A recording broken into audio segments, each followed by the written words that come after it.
Hello, everyone, and welcome to the Golden Astrologer Podcast. This is Deb McBride, and today is 12/20 of the year 2020. And I am broadcasting from lovely Escazú, Costa Rica, where I'm broadcasting from a bubble bath. That's right.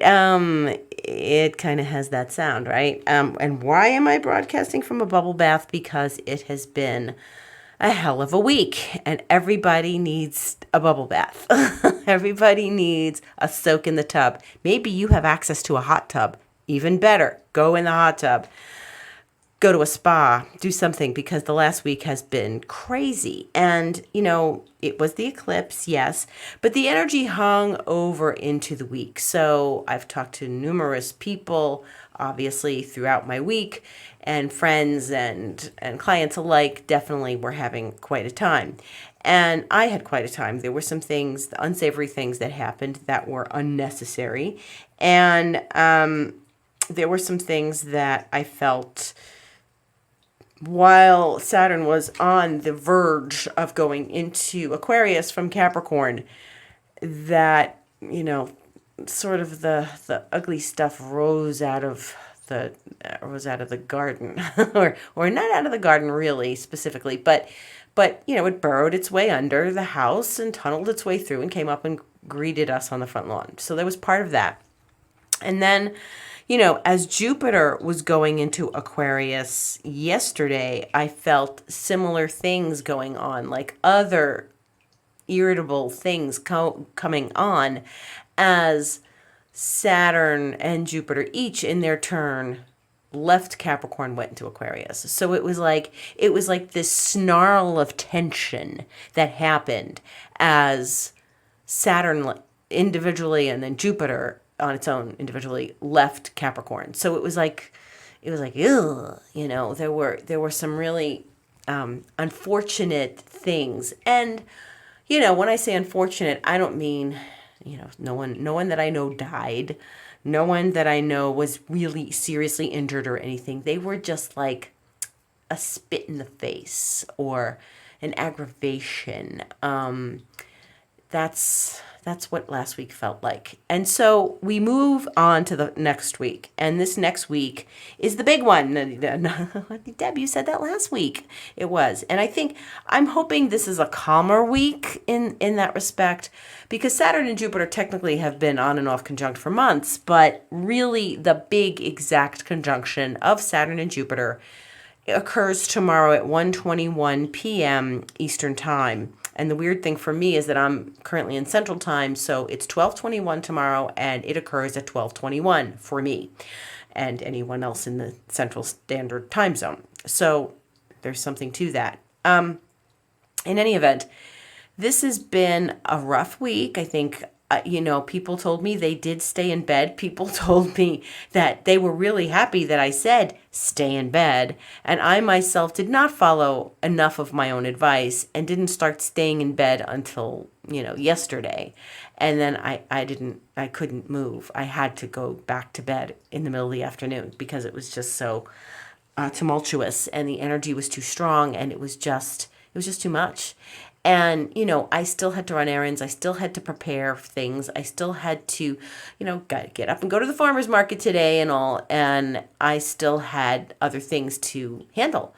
However, some yucky things happened, and real yucky things. Like right before I recorded this podcast, like a couple hours ago, the property cat that loves me so much decided she was going to bring me a gift. And I saw her running around the garden, and I'm like, what is she doing? Oh, she's chasing a little animal. Yeah, and she brought that little rodent onto my terrace, and it was, I'll spare you the gory details. It was, let's just say, it wasn't alive anymore, but there were other things about it that were unattractive. So,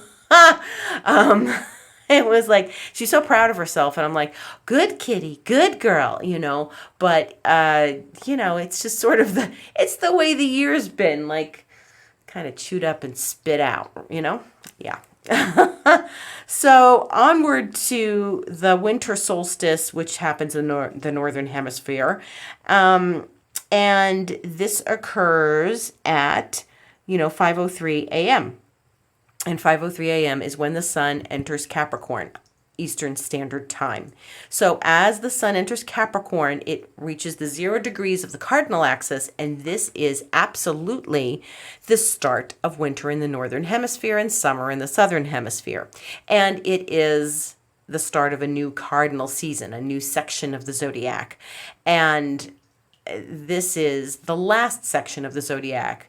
It's Capricorn. And then we go to Aquarius, and then we go to Pisces, and then we're done. And we start all over again with Aries next March. So this is the last quarter of the zodiac. And no matter where you live, it's still 0 degrees Capricorn, even if it's going to be summer where you live. Now, that's 5:03 a.m. And right after that, the moon makes a very lovely aspect to Pluto, a strong aspect, but a sextile, which is a smooth aspect. It's still somewhat emotional. But the moon moves into void at 5:24 a.m. and does not come out of void until 5:32 p.m., which is Eastern time, okay? So the Jupiter-Saturn happens at 1:21 p.m., or as I said, where I live, 12:21 p.m., and it's in the middle of a void moon. Which I find interesting. Now, that means expect the unexpected. And then there is, I did the chart for the actual time of the alignment, and Uranus is on the ascendant. The ascendant is Taurus. So this is a slow, methodical energy of the ascendant. And if you're Taurus rising, or you know someone who's Taurus rising, you know that, you kind of can't move them. They've got to take their own time. They've got to move in their own fashion, their own way. And while it is, Taurus rising, Uranus is on the ascendant. It's right on the ascendant in the chart that I made for that time. And it was expect the unexpected. So there's a lot, and Saturn and Jupiter are in Aquarius, which is the sign of the unexpected, and ruled by Uranus. So this is a very Uranian time. This is unexpected things, weird things, strange things. And, I said, in keeping with the strangeness of the time, let's record the podcast from a strange place where no one generally records their podcast, which is their bathtub, which is full of bubbles. Hey, other artists did other things. Not that I'm like some great artist, but artists do things like this. John Lennon recorded Tomorrow Never Knows lying on his back in the studio. People record in their basement. They record in their kitchen, whatever. Their garage. Well, there's the garage bands. Let's not forget garage bands. So there's a good reverb in one's bathroom. People sing in the shower. So here we are. And so there is the solstice tomorrow. And then as the sun enters Capricorn, then we go into this Jupiter-Saturn experience. Now, by the time that happens, the moon will still be in Pisces. It'll be void in Pisces. So that's a day to either stay in the bathtub or stay in bed, because Pisces rules both of those things. And today the moon is in Pisces, and it's a water sign, but it's the most nebulous of the water signs. It is the water sign that, we really don't know what's going to happen, and we have to trust and have faith in the unknown. And I really believe that a couple of things are going on here. Number one, yes, we have to have trust and faith in the unknown in this situation with Jupiter and Saturn. We don't know what this is going to bring. The last Jupiter-Saturn was 20 years ago. It was in Taurus, and that was a more known thing. And, if you saw where it was in your chart, and if you know where, it was like 25 degrees Taurus or 23 degrees Taurus back in the year 2000, back in May of 2000, there were a lot of planets in Taurus then. Maybe something very Taurian and grounded happened for you. And, here we are, and this is in Aquarius, so which is not a water sign, it's an air sign. So, you think it's got those watery waves in its glyph, in its symbol, but it's not a water sign, it's an air sign. It's about the intellect. It's about the unusual thoughts, about thinking outside the box, the innovator, the revolutionary, the contrarian. Aquarians are contrary people. I know, I am one. We can just be in a mood where we don't want to agree with anything, and we're fixed. So it's a fixed contrary sign. but it's ruled by the planet of change and surprises and unexpected events. And so on one level, we get very stubborn because we're fixed. And on another level, we get very like, okay, we calm down, and then later on it's all good. And, we get more agreeable, and, we do things our own way. But we want to do it on our terms, not somebody else's. Aquarius loves freedom. So we are going into this period of liberation, of freedom, of, humanitarianism, altruism. My teacher used to say, Aquarians love humanity. It's the people they hate. Now, we don't really hate people, or I don't hate people, but it can be very, very much a place of, where one wants and strives to be different and free of conformity. They are the nonconformist Aquarians. So with this nonconformist energy upon us, we have, the moon's going to be in gentle, flowing Pisces and void in Pisces, which means take a nap, take a bath. Take a nap, take a bath, do something, go in the hot tub, go in the swimming pool. If it's cold where you are, find one of those, when I was in New York, I used to go to the Russian baths, the Russian spas in Brooklyn, and the Korean spa, and where the water is hot and you come out into the cold air, and it's all very brisk and refreshing after you've been in the hot water. So maybe I'm trying to reenact that experience here. In my hot tub, in my hot bath. So I'm not in a hot tub. I wish I was. So Jupiter is the planet of abundance.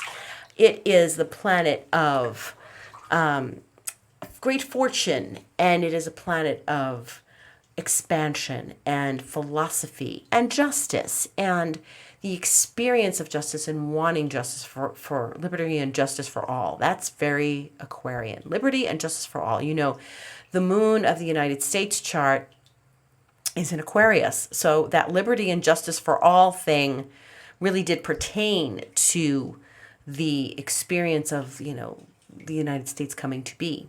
And that was the intention of the founding fathers. Liberty and justice for all. That is, Aquarius, and I think Sag rising. The chart of the United States has a Sagittarius rising if you follow a specific chart. So there's the justice, there's the liberty, all of that. But, we have Jupiter conjuncting Saturn. So Jupiter's the optimist and Saturn's a bit of a pessimist. And Saturn says no and Jupiter says yes. And Saturn says it can't be done and Jupiter says yes, it can. We just have to figure out how. And sometimes Jupiter says, I'm going to do this anyway, and I'm going to do it big, and I'm going to spend money on it, and I'm going to make it big. And then Saturn says, oh, no. This is not realistic. We can't do this. And so they have to find their middle ground, as we do. Now, what I believe is happening for people is this Jupiter and Saturn have moved out of Capricorn. And I, for one, felt that shift. I felt the energy. I felt the liberation from all that Capricorn energy, too much Capricorn energy in 1 year for mankind. It was too much. And it was, not that there's anything wrong with Capricorn.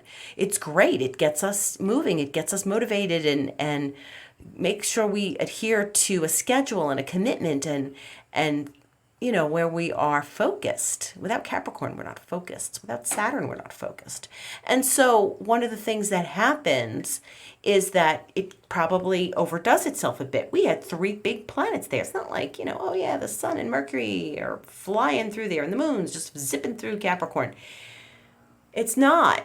These are planets that stayed and stuck and maintained their position for the entire year and went in and out of conjunction with one another all year.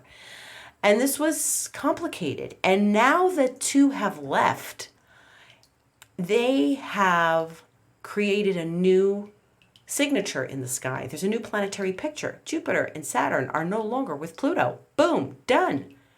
And there's a sweeping change. And so what I think this is happening, what this is doing is on one level, we're all exhausted because this is just too much change for too many people in 1 year. You run into someone, they're telling you what changes happened and where they've been and how it's happened, and it's exhausting, and they're exhausted and they just want to go to bed. And the energies are so intense. And those of us who are sensitive like myself, who are tuning into people and giving them advice and tuning into the energies so that we can help people. So the healers and the helpers are tuning in, and we are exhausted because we have so much on us right now, and we're sensitive. People who are not that sensitive, who are just kind of mindlessly walking through their day, are just, they're not tapping into this the way others are. So that's part of it, and that's why a lot of us are exhausted. The other thing is that these people who are sensitive like myself, we take this on. This is a collective energy. We are sensitive to the collective, and therefore we take it on. We don't just okay, well, a lot of people aren't dealing with this, and they're behaving in an unevolved way, but we have to take on the lack of evolvement or their lack of evolution, and then turn it into something bigger and more important, and sort of sift through all of that and be responsible in the collective, So the other thing is, each and every one of us has this happening somewhere in our chart. Jupiter and Saturn are conjunct somewhere in your chart. If you know where 0 degrees Aquarius is, you know where it is in your chart, if you have your chart.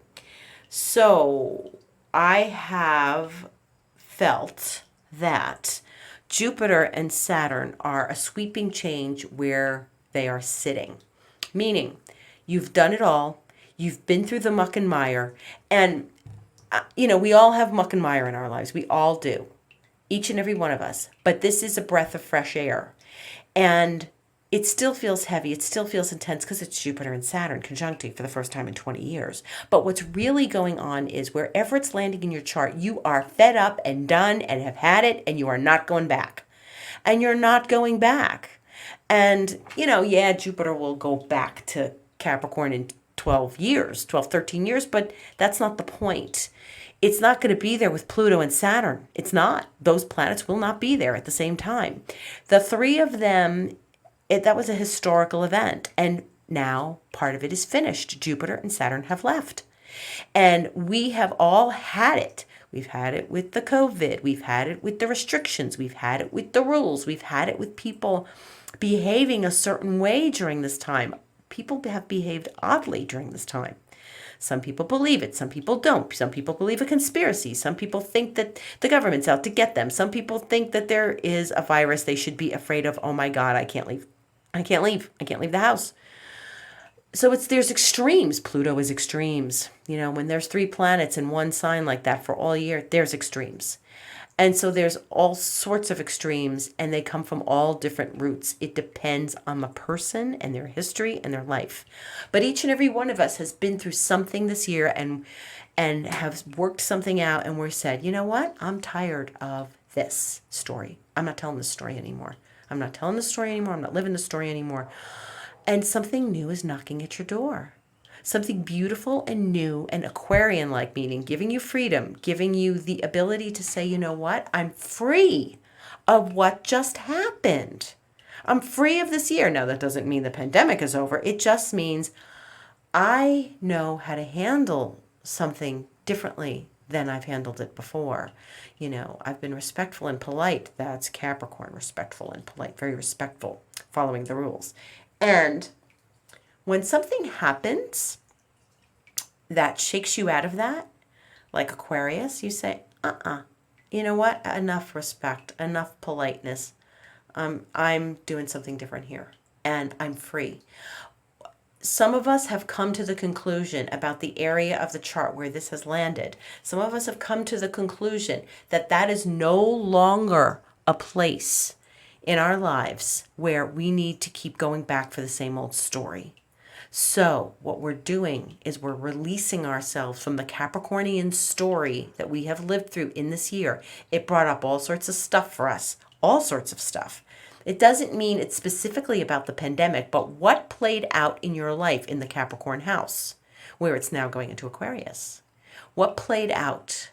What did you have enough of? Thank you very much. I'm done.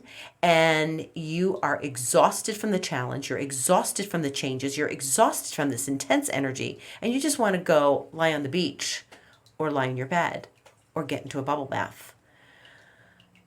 That's what this is about. And what we've all turned a corner in the last couple of days. We've all turned a corner and we're all saying enough. You know what? I don't have to live that anymore. I'm letting that go. And something really much better and something really much more exciting is happening for me in the house where Aquarius lives. So I can only do so much and I can't do any more. And we closed the door, we closed the chapter on that dense Capricorn energy, and we walk into the liberty of Aquarius and the revolution and the freedom and the desire to be different and take on a whole different tone of life. Yes, we're still ourselves looking in the mirror in the same body, but we are absolutely without a doubt ready for something new. All of us. And Aquarius is clever. Aquarius is innovative. We're going to figure our way out of this. And some of us already have. Some of us have been presented with something that says, okay, all right, that's it. I get it. I get the message now. And loud and clear. I don't need to do this anymore. I need to trust my own instincts and keep going in the direction that I want to go in. And that is going to free me up. I don't have to say yes to the past anymore. Aquarius is about the future. We Aquarians, we just have our mind on tomorrow. We're supposed to stay in the present moment. Our minds are on tomorrow. What's going to happen tomorrow? What am I going to do next week? We're looking in the ephemeris, as my teacher used to say. Looking in the ephemeris 10 years from now. Oh my goodness, look at that. Well, anybody can scare themselves doing that. But what we're looking at is... The ephemeris is the position of the planet's places, by the way. Looking ahead 10 years doesn't help you now. You're supposed to say in the present moment, but what we're looking at is a new dimension, a new life, a new experience in our lives, and a new presentation of what that was before. Maybe partnership is different for you. Maybe ownership is different for you. Maybe you said, I'll never buy a house because I don't want the responsibility. But you said, you know what? I see clearly. I'm going to buy a house. Maybe you said, I'll never get involved again. I'll never get into another relationship again. It's just too much effort, too much work, too much sadness, too much heartbreak. And guess what? The right person shows up. Maybe it's something where you've done so much work, so much psychological, emotional healing work on yourself. And then something will break and liberate you. The stuff you've been working on for years finally comes out. And you can say, hey, I'm done with that. I finished my karma. I cleaned my karma. I'm happy. And so you live through that. But that does not mean that we're this is easy. That doesn't mean like, woohoo, riding the roller coaster is exciting and fun. But it's like, no, there's been a ride. This has been a ride. And we are all exhausted. And I, for one, am very glad to see this conjunction happen at Zero Aquarius because it is the place of infinite possibilities. Aquarians think in infinite possibilities. And that is what's so important, is to get to the place in your life where you know that you are not constricted.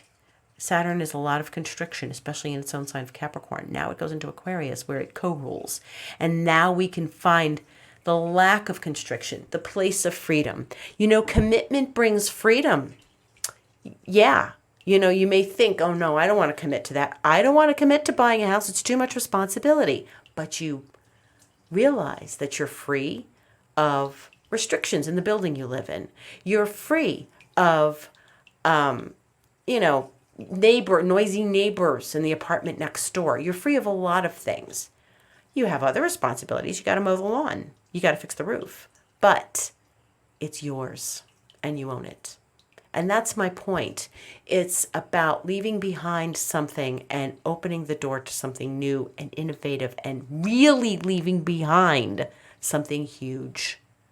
And congratulations. So make a toast with a glass of Pellegrino or a glass of, like me, a glass of kombucha, and relax in your bubble bath, and relax in your hot tub, or relax in your bed with your far infrared heating pad, and let yourself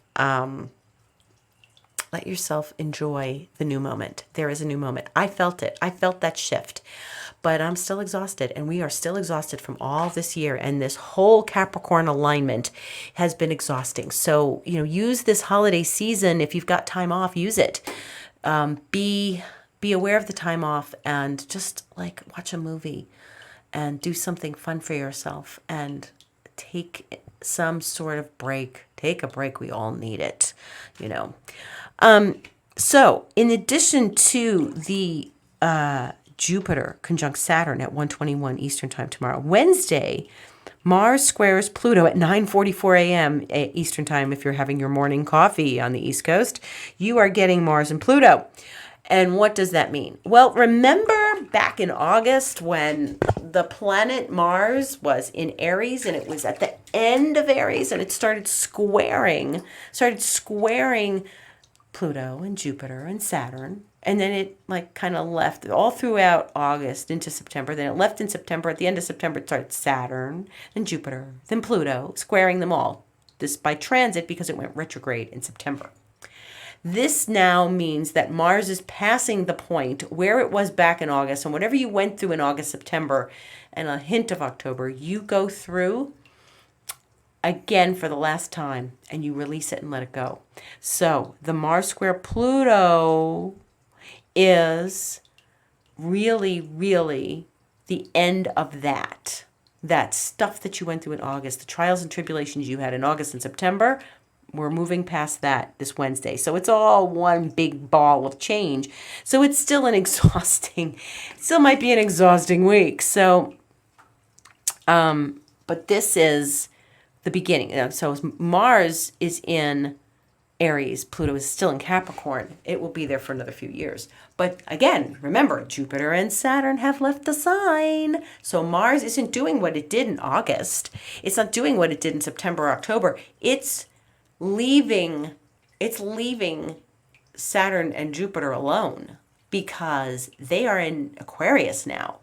It will eventually square them, but not until January. And there's a whole new signature. Mars will be in a different sign. It will be finished with the retrograde and in the next sign of Taurus. It doesn't love Taurus because it loves Scorpio, which is the opposite sign. Mars in Taurus is a little slow, a little insistent, a little, indignant, digs its heels in, doesn't want to budge, even though Mars loves energy and action. It's better in Aries, but it's squaring Pluto on Wednesday. So keep your head high, keep your head down and do your work. Do what you need to do. A lot of people are going on vacation then, so it's like a freeing up again. So the second freeing up of the week.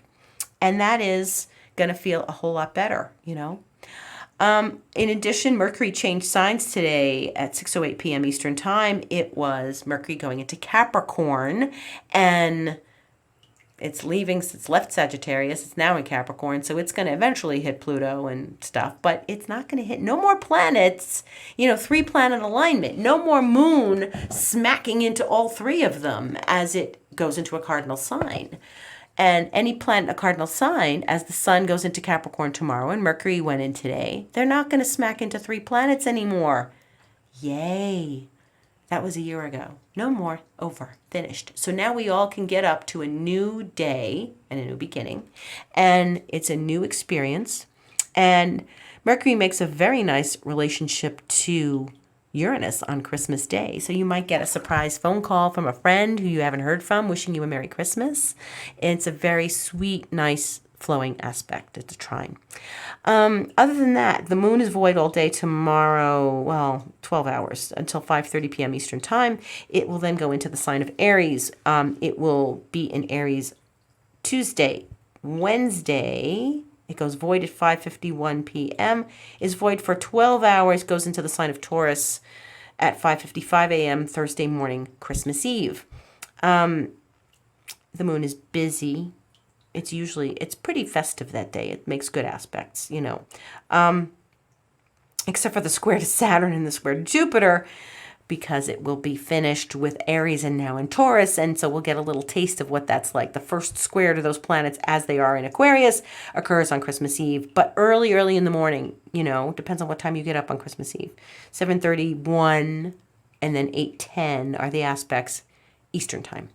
Then the 26th, the moon is void in Taurus, 6:31 a.m. It goes into Gemini, 6:33 p.m. So we have a lot of these 12-hour voids where that's okay. Nobody does anything the day after Christmas, except maybe go for sales. And then there's a nice sun in Capricorn trine Uranus on Sunday the 27th, and the moon will be in Gemini that day. So we're going to start getting our energy back. And the full moon on the 29th really kicks out the eclipse period. When we go into the new year, we go into the new year. It's a fresh new year. So that is what we're all about right now. It's all about Jupiter and Saturn. They are going to stay conjunct, not at the exact same degree. They're going to stay conjunct for a couple months. So if you say, oh no, nothing happened on Monday the 21st, I don't know what that was about. Fear not, something will show up and you'll be aware of it. You will be, because Aquarius is obvious.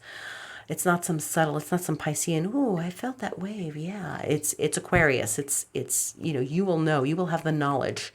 And the water bearer is the bearer of knowledge. So there's knowledge coming to all of us. And to all of you, a Merry Christmas.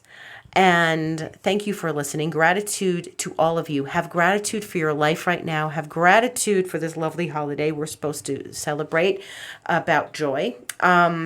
And about the return of the sun god. That's what it really is about.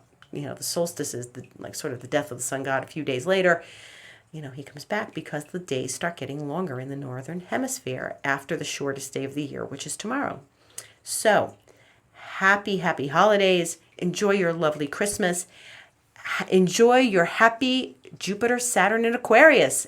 Infinite possibilities. And if you would like a session with me, please contact me. You can book it at my website, and that is thegoldenastrologer.com. You can see me on Instagram.